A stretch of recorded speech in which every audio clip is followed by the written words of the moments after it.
Hey, it's Amber, and welcome to season 3 of Politics But Make It Fashion. Come chat with me.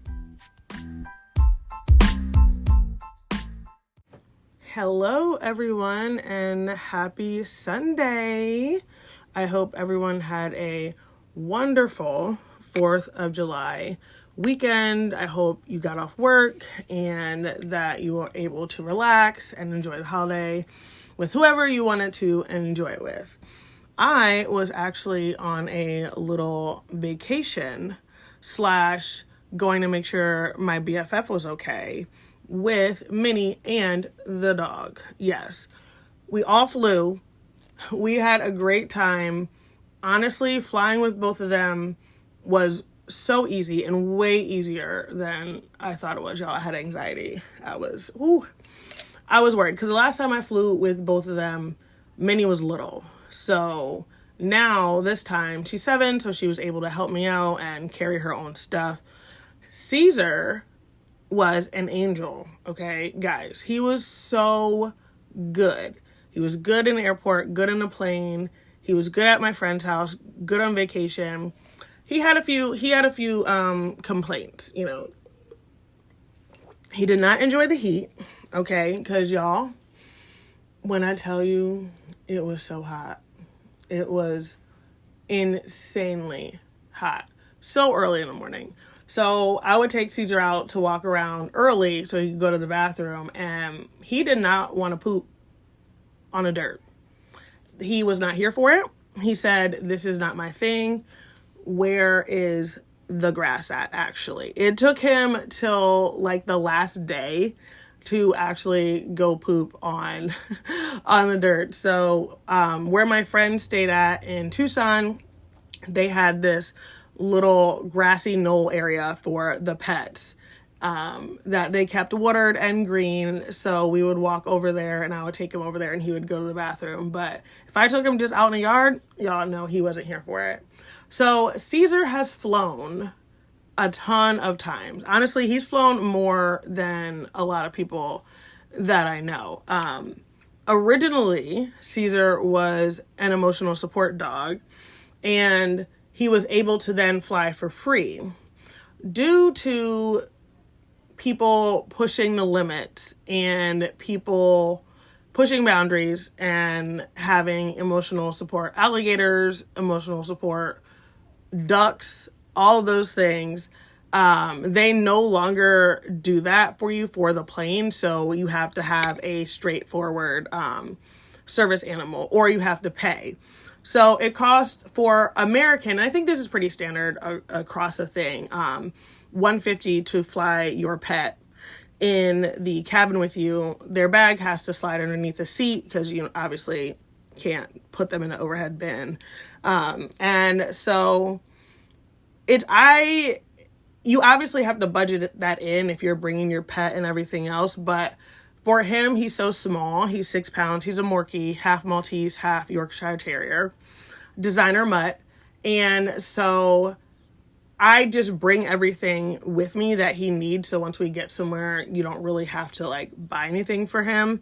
And so that cost pretty much covers him throughout our little vacation. We actually got some amazing prices on plane tickets because I bought them last minute. I know that I see people all the time posting about how do people afford a vacation and how do people do this and how do people do that.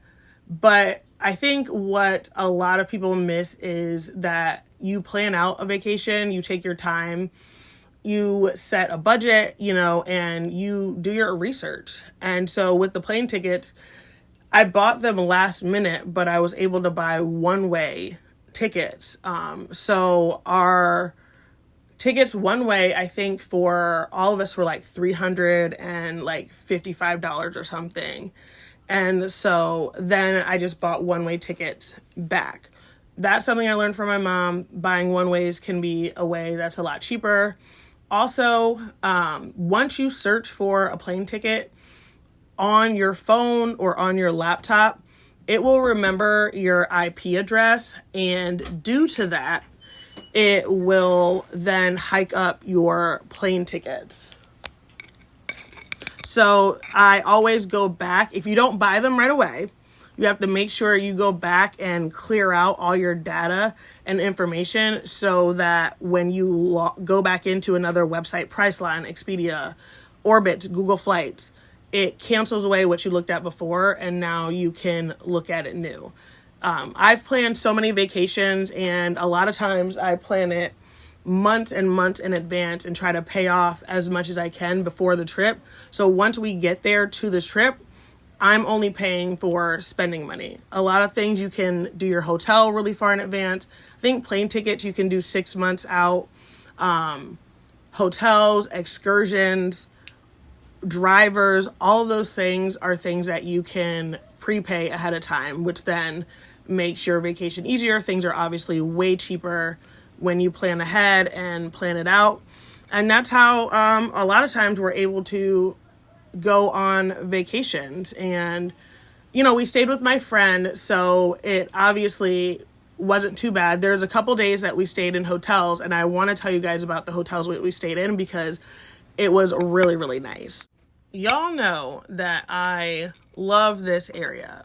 And one thing that frustrates me about Scranton is that people complain about what we have here or what we don't have here.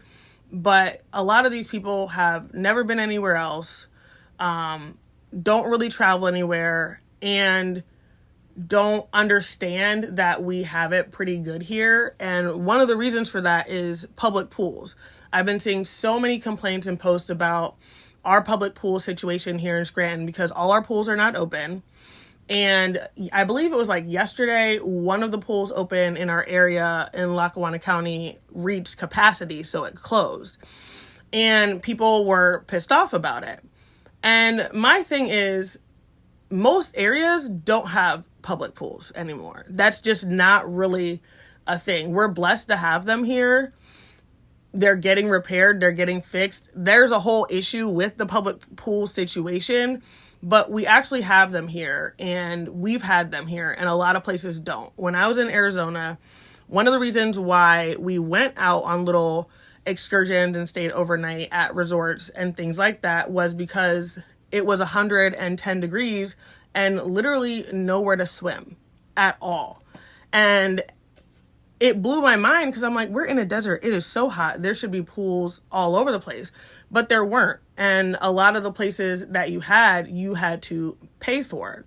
So the resorts that we went to all had like, you know, water activities, pools, and different things like that. But you had to pay for a day pass to be able to go swim.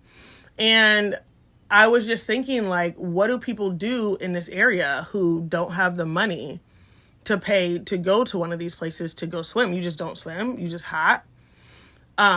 If you look at a contrast of a place like Las Vegas, where it's in a desert, it's also really hot, but like every house has a pool everywhere. And same prices for houses. Like having a pool didn't make your house exorbitant, right?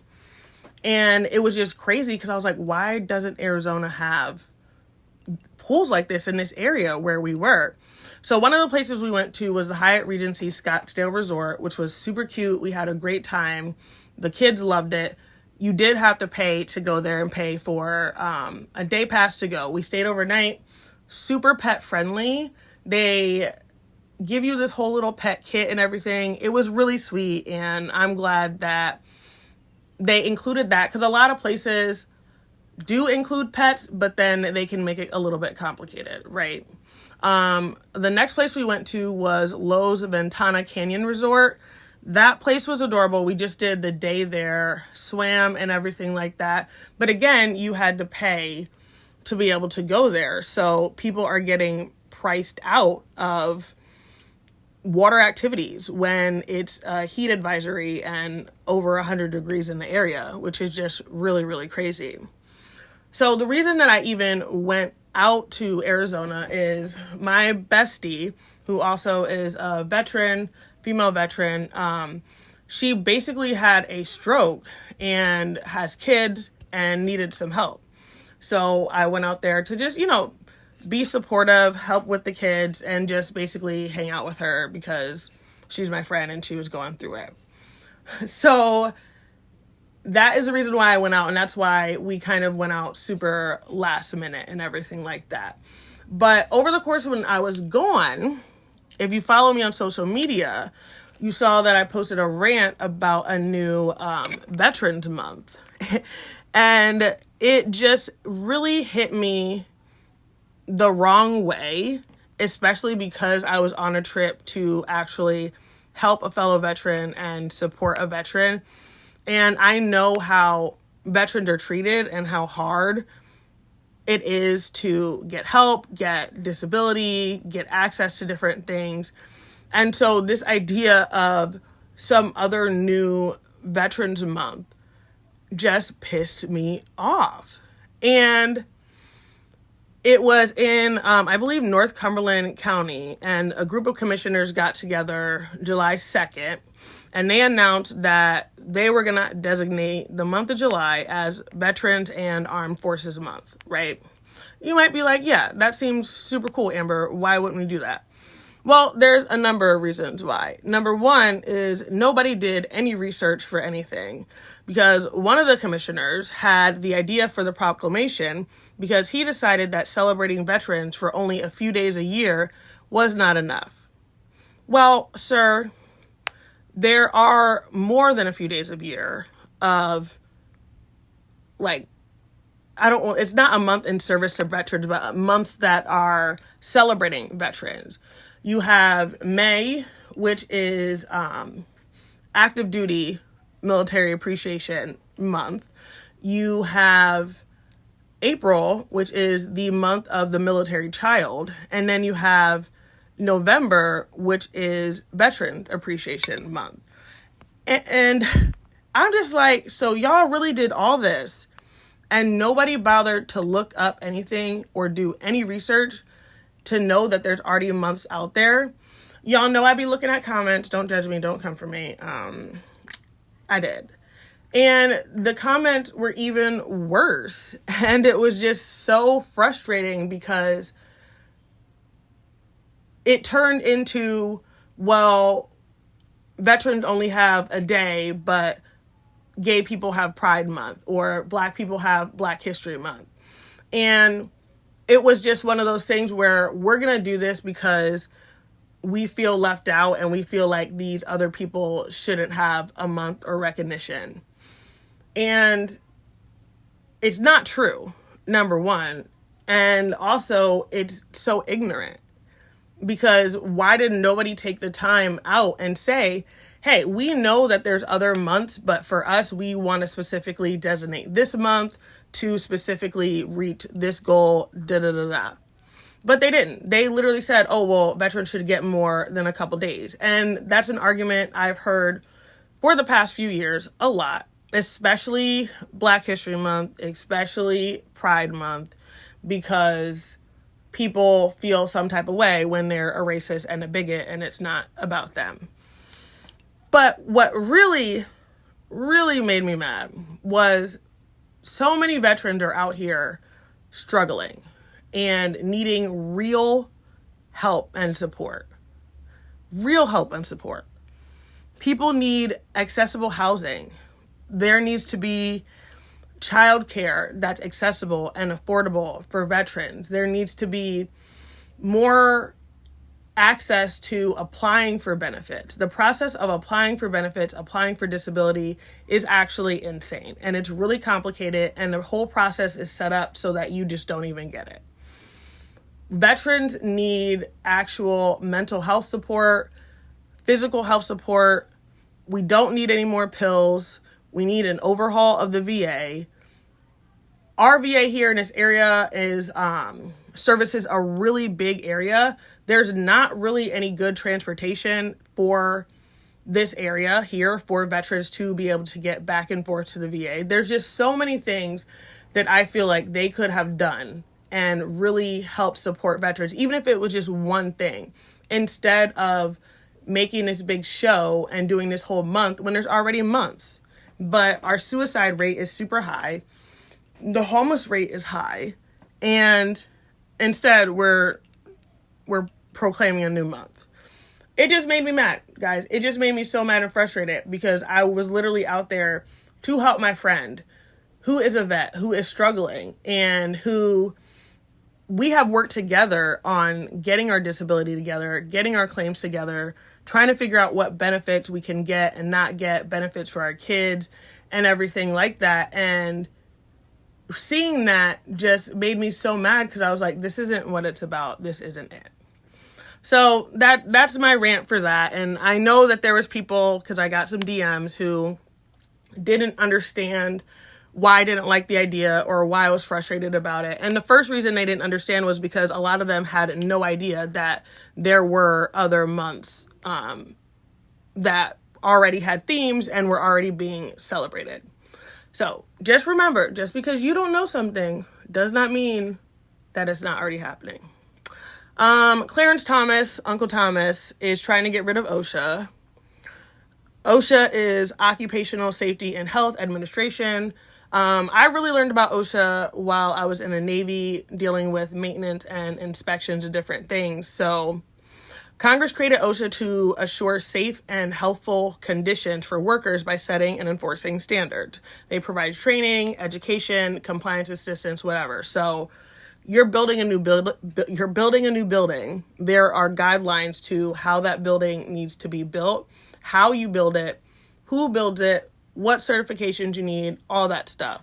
And OSHA will come out and do different inspections, and you have to pass those things. Now, is OSHA like the greatest thing in the entire world? No, it has a lot of problems and issues, but it is the standard. And if you take this away, then what is going to be the standard? What are we going to do?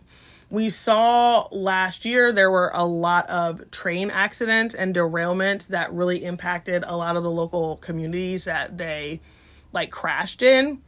And the reason so many of those things were happening was because these standards were lowered for train maintenance, train compliance, conditions, training, standards. All of those things were lowered. And due to that, there was a ton of accidents.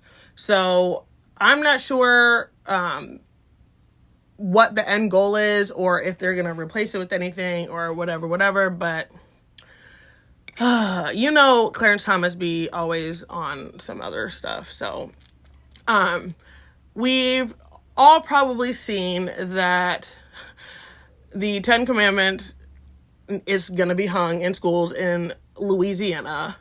And that there's also places that are going to now be teaching the Bible in schools.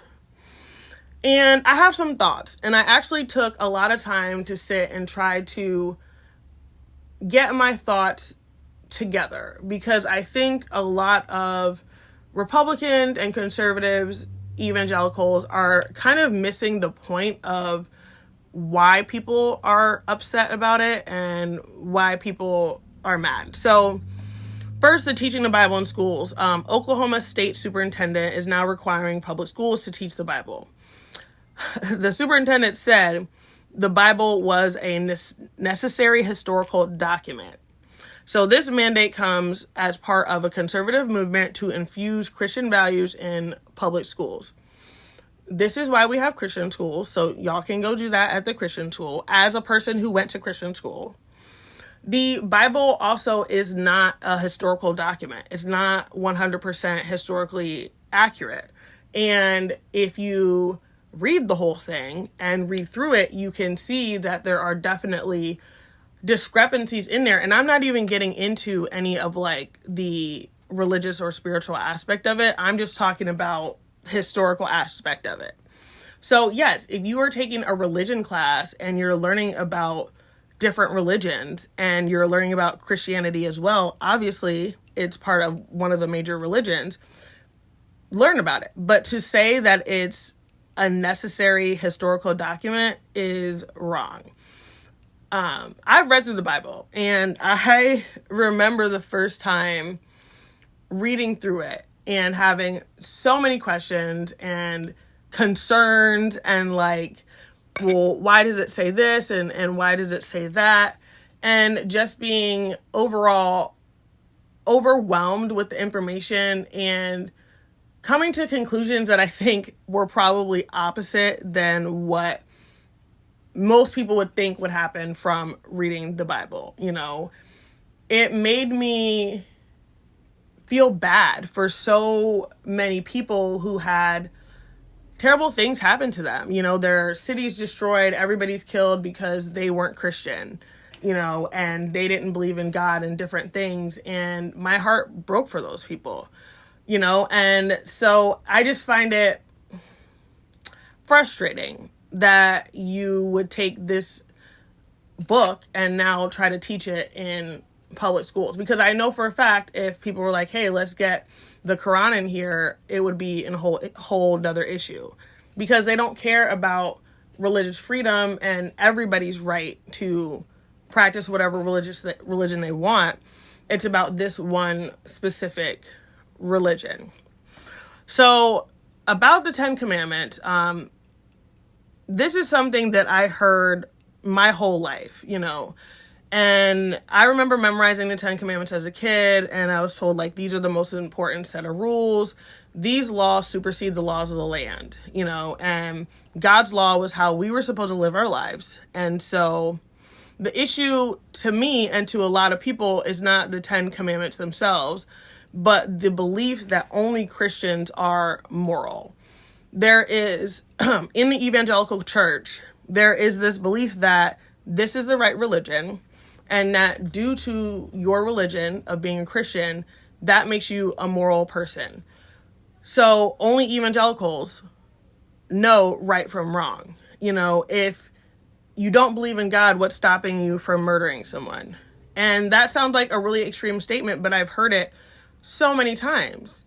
And there is nothing that will make somebody want to murder somebody unless they're going to murder somebody, whether they are Christian or not. There have been atrocities committed by so many people of different faiths and religion, and being a Christian does not make you a moral person. It doesn't mean that you're kind. It doesn't mean that you're empathetic. Doesn't mean that you care about people. It genuinely does not make you a good person. So when you're talking about the 10 Commandments, the reason that Christians are putting so much weight on the issue is because they think that being against this thing that is going to be hung on a wall in a classroom means that you're against the commandments themselves, which is completely not true. So there's this idea that all the rest of us who maybe don't believe in the same way are immoral, and due to us not wanting this one specific religion hung in classrooms, that now we are all terrible people. And that's just not true. And I had somebody ask me, why are they harping on this? Why does this one issue seem to upset so many people? And I genuinely think that is a really, really big part of it. Because when you're in the church and you're growing up in it and you're learning it, they are beating over the head with the fact that if you are not a Christian, you do not have morals. And the only thing keeping you moral is your relationship with God. But for me, because as I just said, I've read the Bible before, I remember reading the words of Jesus when he was speaking about the 10 Commandments. He was speaking about the old law. So this is in Matthew chapter 5. Jesus talks about how it's not just the action or the sin, that it's this whole mindset, so it's not just about lying. It's about misleading people. It's not just about committing adultery. It's about, what are you thinking about? Are you thinking about your neighbor's wife? Are you thinking about different things? Are you thinking about hooking up with your boss's wife? Those things are the things that matter. So even in Christianity, when you look at the 10 Commandments, they still are not necessarily the end all be all. And there's still definitely so much more to that, and I think that it took me a while to kind of figure out what I wanted to say, because obviously I'm not going to sit here and say thou shalt not kill or steal or lie are things that shouldn't be taught to kids, because they should be. All kids should be taught those things. but it doesn't have to be taught in a religious way, and not being religious does not make you a bad person or immoral person. So we are going to take a short break, and then I will be right back. And we are back. So I wanted to take a couple minutes to talk about Project 2025. And I'm only going to really focus on one aspect of it, which is things that have to do with veterans, because that specifically affects me. But also, it specifically contradicts how the Republicans and conservatives portray themselves as supporting the troops, supporting veterans, and loving the military. You can look up Project 2025. It's long. You can read through it. There are chapters and different things, so like you can search specific issues or whatever. You're not going to get through it in one day. It's like a couple hundred pages long.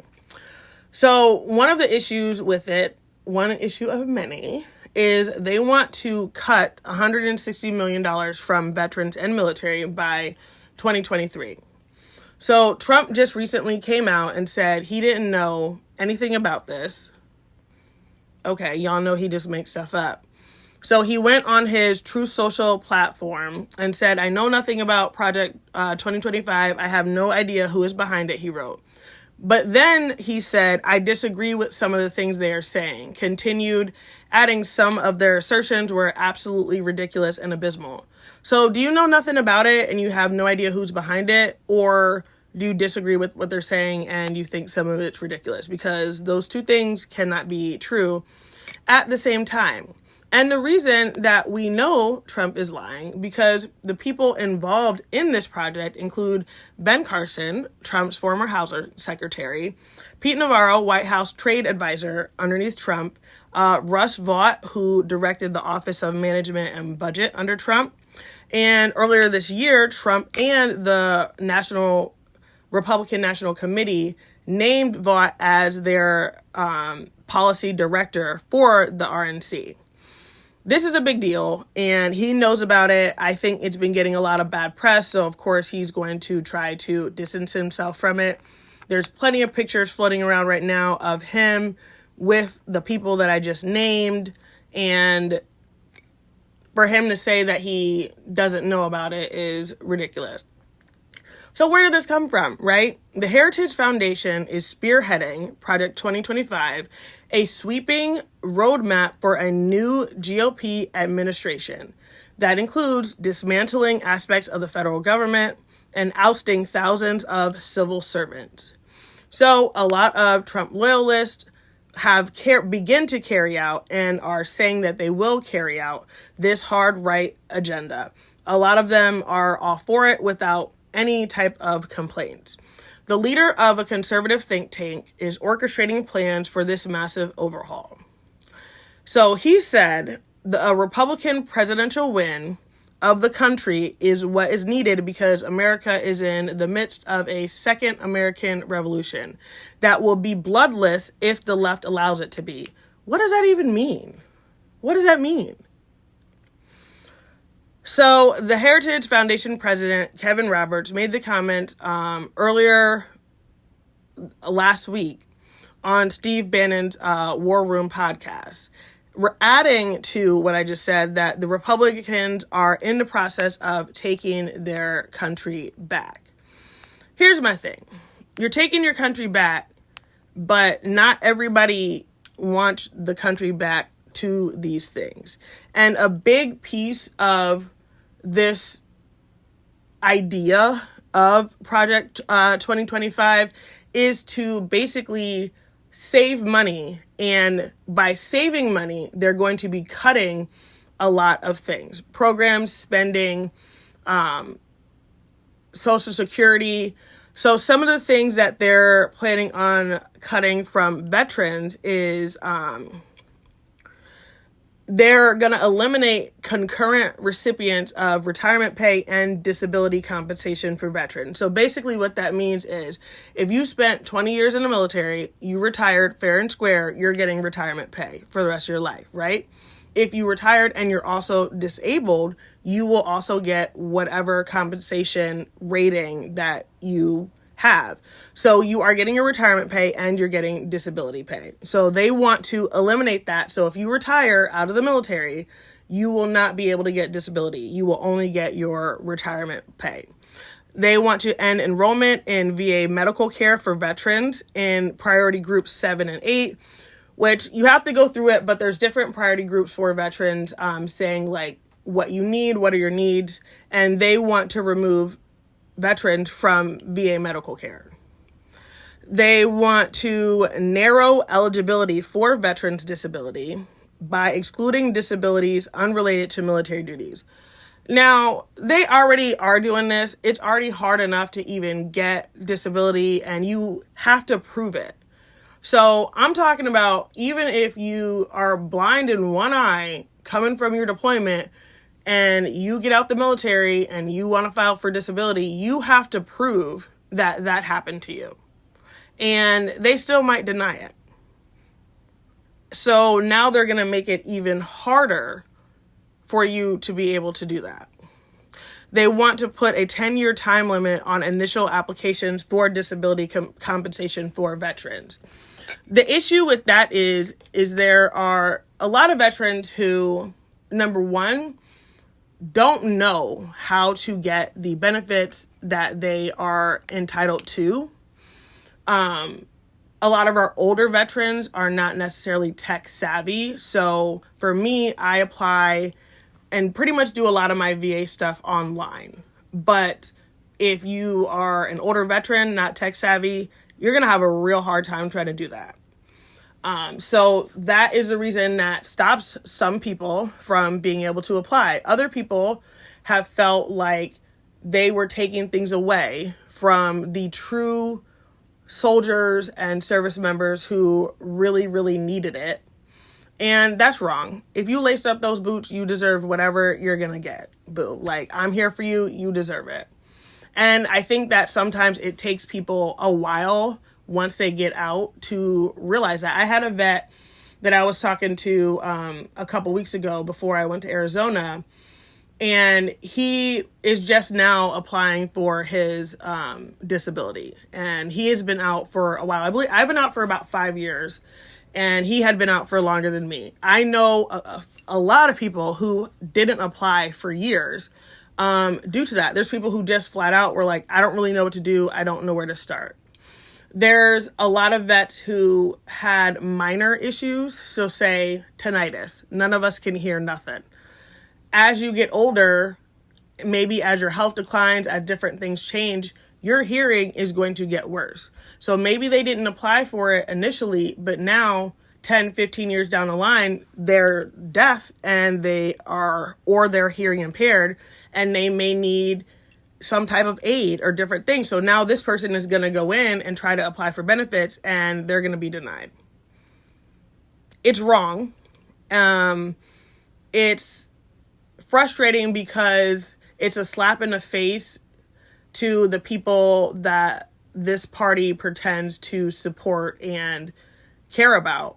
And these things shouldn't be cut, especially, we are currently having a manning issue for all of our military branches. We can't get people to join. I could go give you a whole episode about why people are not joining, but now you want to take all these benefits away, which is a big reason why people join, and you're going to take them away. So what do you think that is going to incentivize people to want to come serve if you take those things away? I'll also add that just by going through your military training, being on deployment, serving in any capacity does a number on your body. So, like I said, I just mentioned your ears. Most of us all, regardless of whatever job we were doing specifically, have tinnitus and have ear issues and hearing issues. That's like a given. And with the PACT Act that just recently got passed, now a lot of stomach issues are just a given. You are already given a disability rating for those things because it's assumed that you probably have stomach issues if you're coming out of the military. It's assumed you probably have hearing issues if you're coming out of the military. And that can happen if you never deployed. There's still going to be a lot of stress on your body, a lot of stress on your mind, even if you have not, had boots on the ground, say, in Afghanistan. There's a lot of people suffering, and this is frustrating because people aren't paying attention. People aren't reading it. Now, it is long, y'all, but people aren't paying attention and reading. And I know that Trump had come out and said he didn't know anything about it. So people are saying, oh, look, he doesn't know anything about it. He's not going to do it. But it's not just him. It's the Republican Party as a whole, because this is something that a lot of people have adopted and are now implementing. And we see that with the different things that I've just went over with pushing religious extremism into our schools. It's already begun to happen. So whether Trump pushes it specifically himself or the people under him specifically push it, because politically, yeah, it makes sense for him to say he doesn't know anything about it and to not push it. Behind the scenes, and for the people below him, they're going to be the ones who are going to be doing the footwork. And I just really wish that people would pay attention to see what is truly happening and the things that our leaders, our elected officials who are supposed to be elected and serve everybody, are taking one specific group and saying, we're going to do all this stuff for you guys, and we don't care how anybody else feels about it. So that is just a really, really short snippet of what Project 2025 is. I definitely think you guys should look it up. It's being talked about a lot on Twitter. You can Google it, and you can even go through and read the whole thing. But take the time to look at it, and take the time to research the politicians in your area, the people who are up for election this year, and see where they stand and see how they feel about it. And even if the people might not have said anything specifically about it, do they have people on their teams who have helped put it together, who have helped push it? Who are the people that are surrounding them and working with them? Like I said, a lot of these people that initially put this together worked in the Trump administration. So again, yes, he might not specifically be pushing it, but if all the people under him worked on it and are pushing it, that is what is going to go into policy and legislation and all of those things. So, we just have to be mindful and not put our heads in the sand, because y'all, it's a lot. I'm frustrated with everybody. I'm frustrated with the debate. It's still pissing me off right now. So I understand just feeling super overwhelmed, but we're going to wake up one day and the public schools are basically going to look like evangelical conservative Christian schools. And what are we going to do when that happens? What are your kids going to do when that happens, when you don't believe that? Or maybe you believe it, but not to that extreme. So now you have to follow all these rules. And the thing is, we live in a free country, so you can go to church. You can go whatever church you want to. You can wear whatever religious garb or anything that you want to. You can send your kids to a private school, whichever one you want to send them to. And you also have the option to send them to a public school that is funded by taxpayer money, that should be open to everyone and free of one religion being pushed down people's throats. We got to be careful. We have to pay attention to these things.